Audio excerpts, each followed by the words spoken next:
आखाती देशातील युद्धामुळे घरगुती आणि व्यावसायिक गॅस सिलेंडरचा तुटवडा निर्माण झाला आहे. व्यावसायिकांकडनं गॅसऐवजी लाकडावर चूल पेटवली जाते, त्यामुळे शहरातून लाकडाची मागणी वाढत आहे. मागणी वाढल्यानं लाकडाच्या दरातही वाढ झाली आहे.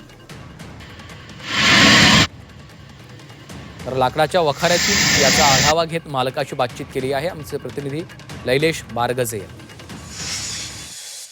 अमेरिका, इस्रायल आणि इराण यांच्यात सुरू असलेल्या युद्धाचा परिणाम भारतातल्या इंधनावर झालेला आहे. प्रामुख्याने एलपीजी गॅसची जी समस्या सध्या जाणवत आहे, त्यामध्ये घरगुती गॅस वितरण केलं जात आहे, मात्र व्यावसायिक गॅस जो आहे तो त्या गॅसच्या वितरणावर काही निर्बंध आणलेले आहेत आणि त्यामुळं लाकडाला जास्त महत्व आलं आहे. जळाऊ लाकूड याची मागणी वाढलेली आहे.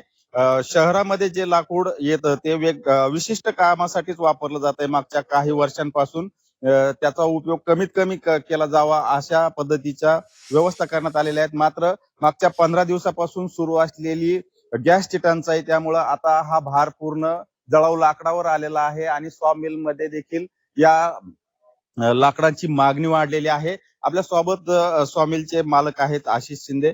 दादा, सॉमिलची जी आता ही लाकडाची मागणी वाढलेली आहे, मात्र तुम्हाला होणारा पुरवठा कसा आहे? नाही, पूर्वीपेक्षा पुरवठा आता कमी झालेला आहे आमच्याकडे लाकडाचा. काय कारण आहे? कारण आता काय होतं, खेड्यापाड्यातले व्यापारी जे तिकडून लाकडं जे तोडून आणतात शेतकऱ्यांचे, ते तिथले तिथं ते हॉटेल व्यावसायिक तिथले तिथं ते माल घेतात. त्याच्यामुळे हा येण्याचा प्रमाण आमच्याकडे शॉर्ट झालेलं आहे. पण तुमच्याकडे जी मागणी होती पहिली लाकडाची, ती मागणी कशी आहे आणि आता नव्याने कुठली मागणी वाढलेली आहे? कोण जळाऊ लाकडाची मागणी करताय सध्या?